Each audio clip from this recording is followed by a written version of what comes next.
Hello friends, आपका स्वागत है आपके अपने चैनल पर। और उम्मीद के मुताबिक जो हम जनरली एक्सपेक्ट कर रहे थे बाज़ार के ऊपरी लेवल पर एक अच्छी खासी करेक्शन आएगी, और वो करेक्शन तो आ गई है। लेकिन एक बात आपको ध्यान रखनी है कि बाज़ार ना एकदम एक स्ट्रेट लाइन में कभी भी ना तो मंदी करते हैं ना तेज़ी करते हैं। हालांकि आजकल जब से एल्गोज लगे हैं स्ट्रेट लाइन हम कह तो सकते हैं कि स्ट्रेट लाइन में बाइंग और सेलिंग होती है। लेकिन अभी हमें ऐसा लग रहा है कि बाजार में क्या संभावनाएं लग रही हैं वो मैं आपको बताता हूँ। देखिएगा, अभी अगर आप मेरे से एक महीने का आउटलुक या 2 महीने का आउटलुक पूछेंगे तो देखिएगा मेरा व्यू अभी भी जो है वो बेरिश ही है। लेकिन क्योंकि बीच बीच में हमें बाउंस मिलेंगे, और बाउंस कैसे मिलेंगे, क्यों मिलेंगे, ये देखिएगा बाजार का ना अपना एक टेक्निकल सेटअप होता है, उसकी वजह से मिलते हैं। बाजार का अपना एक नेचर होता है, उसकी वजह से मिलते हैं। और बाजार बहुत बार स्टॉप लॉस काटने के लिए भी ना बड़े सरप्राइज वाले जो मूव है वो करता है। जैसे मान लीजिएगा अभी जो तेजी थी निफ्टी बैंक में 49,000 पे मोस्टली लोगों के स्टॉप लॉस लगे थे, तो स्टॉप लॉस काट के आया पिछले एक्सपायरी में, और वहीं से देखिएगा एकदम मंदी हो गई। अब निफ्टी के अंदर जो आप एंटिसिपेट कर रहे हैं, मैं अभी वो तो चर्चा करूंगा ही आपके साथ। लेकिन एक सबसे खास बात ये थी कि आज हमारा खुद का भी ट्रेड था, और हमने टीसीएस के अंदर, मैंने शायद बोला भी था पिछली वीडियो में कि भाई टीसीएस में अगर हमें तेजी दिखी तो हम एक बार टीसीएस में एक बार मंदी बनाने की कोशिश जरूर करेंगे। और आज बनाई भी, और शुरुआती तेजी के बाद वो इंटरडे के अंदर ही हम हालांकि अपने पोजीशन स्क्वायर ऑफ कर ली, और टीसीएस ऊपरी लेवल से स्लिप हो गया। रीजन बड़ा सिंपल था कि भाई जो मार्केट कैपिटलाइजेशन है आज और जिस तरीके की ग्रोथ है, 30 के पी पे शेयर चल रहे हैं, तो एक रिस्क रिवार्ड के एंगल से हमें लग रहा है कि अभी जो आईटी के अंदर भी आज मेरी बातचीत हो रही थी सुबह कुछ प्रोफेशनल्स है, तो वो कह रहे थे कि सर आईटी में तो री रेटिंग हो जाएगी टीसीएस के रिजल्ट की वजह से। वो प्री मार्केट की बात कर रहा हूँ मैं आपको। तो मैंने उनको एक ही बात बोली थी कि जी भैया ये सब स्टोरी है, और मुझे नहीं लग रहा है ऐसा। तो मेरा थोड़ा सा कॉन्ट्रा व्यू था वहाँ पे। तो ऐसा नहीं कि मैं बिल्कुल भयंकर मंदी की बात कर रहा हूँ, बट जो रिजल्ट है उसके हिसाब से सब चीज़ें प्राइस्ड इन है। अगर आप और खींचने की कोशिश करोगे तो शायद पैसे बनाने थोड़े से मुश्किल हो जाए। तो हम ऑप्शंस के माध्यम से जनरली इस तरीके के ट्रेड जो है ले लेते हैं, तो वहाँ पर भी हम रिस्क रिवार्ड अपना मैनेज करने की कोशिश करते हैं। अब ये तो थी बात टीसीएस की। और रिजल्ट आपको जो डोमेस्टिक इकोनॉमी के ऊपर बेस्ड इंडस्ट्री है वहाँ पे आपको ठीक रिजल्ट मिल सकते हैं। लेकिन जो इंटरनेशनली या यूरोप के ऊपर जिसकी डिपेंडेंस है, वहाँ आपको देखिए रिजल्ट में ना बहुत बड़े सरप्राइज आपको नहीं मिलेंगे पॉजिटिव साइड में। अब निफ्टी बैंक के अंदर आज एक 1.1% की जो कमजोरी हुई है, उसमें आप ये भी कह सकते हैं कि भाई जो युद्ध वाली सिचुएशन है वो बनी हुई थी इस वजह से। बट मुझे ऐसा लग रहा है कि बाजार बहाना ढूंढता है, चाहे तेजी की बात हो या मंदी की बात हो, तो वो अल्टीमेटली बहाना बाजार को मिल गया। अब मुझे ऐसा लग रहा है कि देखिए पॉसिबिलिटी क्या है। अब आप लोग सब लोग कहेंगे जब ये मंदी होगी तो सब बिल्कुल भयंकर मंदी नहीं, पर मेरा जो थोड़ा सा व्यू है वो ये है कि अगर बाजार 22,100 के आसपास आएगा, मान लेते हैं इंट्राडे में, क्योंकि सब लोग ये मान के बैठे, तो मुझे लग रहा है यहाँ से सपोर्ट लेके बाजार एक बाउंस देने की कोशिश करेगा। अगर पहली संभावना है कि अगर बाजार ओपनिंग सेशन में 22,100 जाता है। दूसरी बात है कि अगर बाजार ऊपर की तरफ खुलते हैं, मान लीजिएगा 22,350 400 की तरफ खुलते हैं, तो भी मेरे को ऐसा लग रहा था कि वहाँ पर भी एक सेलिंग आएगी, और बाजार जो आज के जो भाव है इसी के आसपास प्लस माइनस 30-40 जो है यहीं पे सेटल हो जाएंगे। और अगर बाजार यहीं पे खुलते हैं जहाँ पर अभी हैं, तो भी मुझे लगता है कि बाजार दोनों साइड का मूव करके न्यूट्रल ही क्लोज होने चाहिए।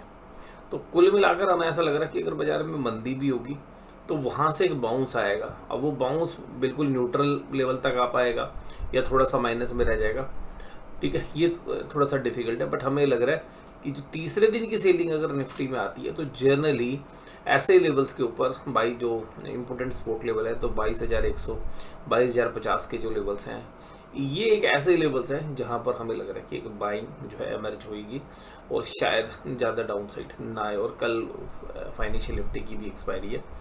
अगर हम निफ्टी 50 में देखें तो जो चार्ट पैटर्न है वो हमने तो देखिए आपके साथ पहले भी इंडिकेट किया था, और पिछली कैंडल पे मैंने कहा था कि कैंडल थोड़ी सी वीक बनी है। अब ये जो डेटा पॉइंट है, हालांकि ये पुराने जो हाइज हैं उनके आसपास जो है बाजार बंद हुए, तो ये भी एक सपोर्ट है। बट मुझे लग रहा है कि बाजार शायद अभी थोड़ा सा और नीचे तक आ सकते हैं, 22,100 22,050 के आसपास तक। बट वहाँ पर एक टाइम जो है थोड़ा सा स्प्रेड होना चाहिए। और बाजार अगर 22,000 तोड़ते हैं, पर अभी मुझे नहीं लगता कि कल शायद बाजार 22,000 तोड़े, ऐसे चांसेस नहीं लग रहे, क्योंकि 22,100 22,050 के आसपास सपोर्ट है, वहाँ से एक बाउंस ही हम एंटिसिपेट कर रहे हैं। और बाजार पे हमारा एक न्यूट्रल व्यू है कल के लिए। ऊपरी लेवल्स पर अगर खुलेंगे प्लस में, तो हो सकता है कि सस्टेन कर भी जाएं, लेकिन वो शॉर्ट टर्म के लिए। न्यूट्रल खुलेंगे तो बाजार दोनों साइड घूम घाम के जो है न्यूट्रली क्लोज होने की तरफ संकेत दे रहे हैं। तो कल कुल मिलाकर अगर मंदी भी अगर होती है, तो मुझे लग रहा है कि वो शायद वहाँ से एक अच्छा बाउंस जो है मिलना चाहिए। ओएनजीसी, मारुति और हिंडाल्को जैसे शेयर्स तेजी में थे। आज कमजोरी थी फाइनेंशियल्स में। आईसीआईसी बैंक, मतलब आप तो कोई एंटिसिपेट ही नहीं करेगा कि भाई आईसीआईसी बैंक आज का टॉप लूजर होगा। आईसीआईसी बैंक, एचडीएफसी बैंक दोनों ऐसे कंट्रीब्यूटर थे जो बाजार को खींच रहे थे। उसके बाद तीसरा था बजाज फाइनेंस। तो फाइनेंशियल्स की दम पर ही आज निफ्टी और बैंक निफ्टी में कमजोरी हुई है। आज एडवांस डिक्लाइन रेशियो भी जो है साफ साफ इंडिकेट कर रही थी कि जो मंदी करने वाले प्लेयर्स हैं वो बाजार को कंट्रोल किए हुए थे। ओएनजीसी और हिंडाल्को जैसे शेयर्स में कुछ तेजी थी to the some extent Maruti के अंदर। और उसके बाद अगर हम देखें तो कमजोरी आज फाइनेंशियल में थी। Shriram finance, ICI bank, Bajaj Finserv, Bajaj finance, तो सारे ऐसे शेयर्स जो है कमजोर थे। और इवन विप्रो भी 2.6% की कमजोरी में था। और इसके बाद अगर हम बात करें निफ्टी बैंक, तो निफ्टी बैंक ने आज जो है निफ्टी को अंडर परफॉर्म किया, यानी कि ज़्यादा गिरावट आई है, क्योंकि मैंने कहा कि फाइनेंशियल्स में कमजोरी थी।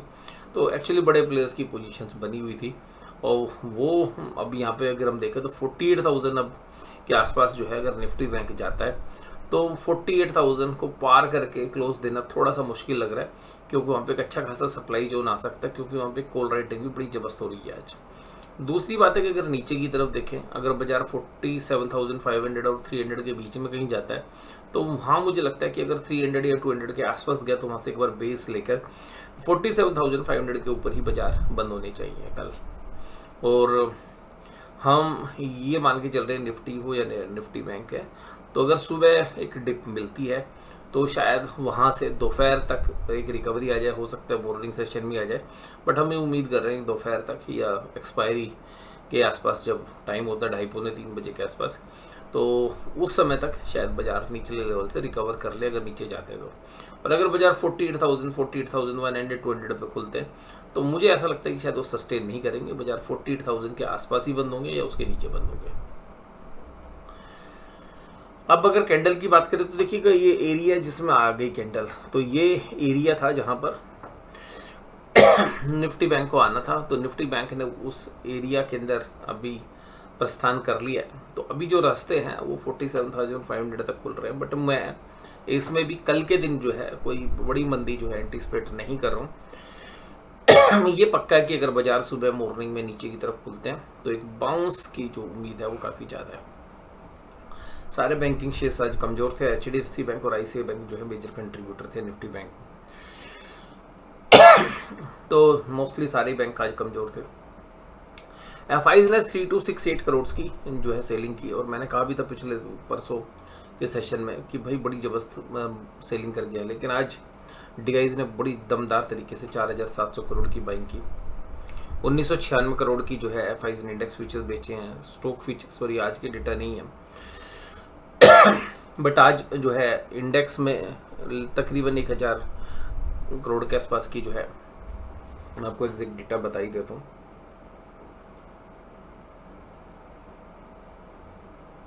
तो यहाँ पे जो है बाइंग है, इंडेक्स फ्यूचर्स में तो सेलिंग है, सॉरी 3850 करोड़ की सेलिंग है, और 31,615 करोड़ की इंडेक्स ऑप्शन में भी सेलिंग है। हाँ, यहाँ पर 1,209 करोड़ की बाइंग है।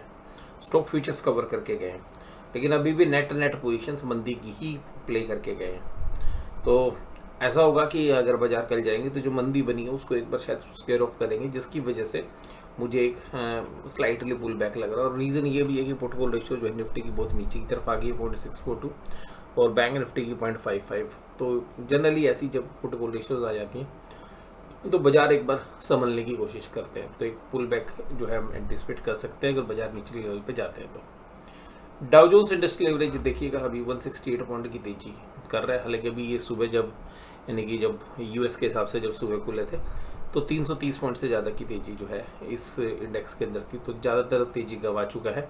इसके अलावा अगर हम देखें तो नेस्डैक का इंडेक्स जो है माइनस में भी ट्रेड कर रहा है। इसके बाद अगर हम देखें तो ब्रेंट क्रूड भी $90 के नीचे आ चुका है। तो ये इंडिया जैसी इकोनॉमी के लिए तो ठीक है, कंफर्टेबल, लेकिन अभी भी कोई बहुत बड़ी गिरावट नहीं आई है।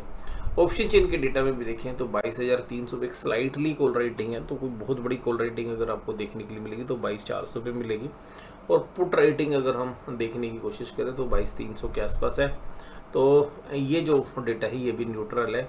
और उसके बाद अगर हम बैंक निफ्टी में देखो तो बैंक निफ्टी में ये जो बड़ा सरप्राइज कर रहा है, क्योंकि 48,000 में जबरदस्त कॉल राइटिंग हो गई आज। तो ऐसा लग रहा है कि 48,000 तो पार नहीं करने देंगे ऑप्शन सेलर्स, यानी कि जो कॉल राइटर के सेलर्स है। और बैंक निफ्टी में अगर हम नीचे की तरफ देखें तो पुट राइटिंग जो है 47,500 पे, जहाँ 50,000 कॉन्ट्रैक्ट आज ऐड हुए और टोटल ओपन इंटरेस्ट 1,15,000 है। तो मुझे लग रहा है कल एक अहम लेवल रहेगा 47,500। अगर बाजार 47,500 के नीचे जाएगा तो मुझे ऐसा लग रहा है कि 47,500 के आसपास बार बार इंट्राडे बेसिस में भी आएगा और शायद 47,500 के ऊपर ही क्लोज दे।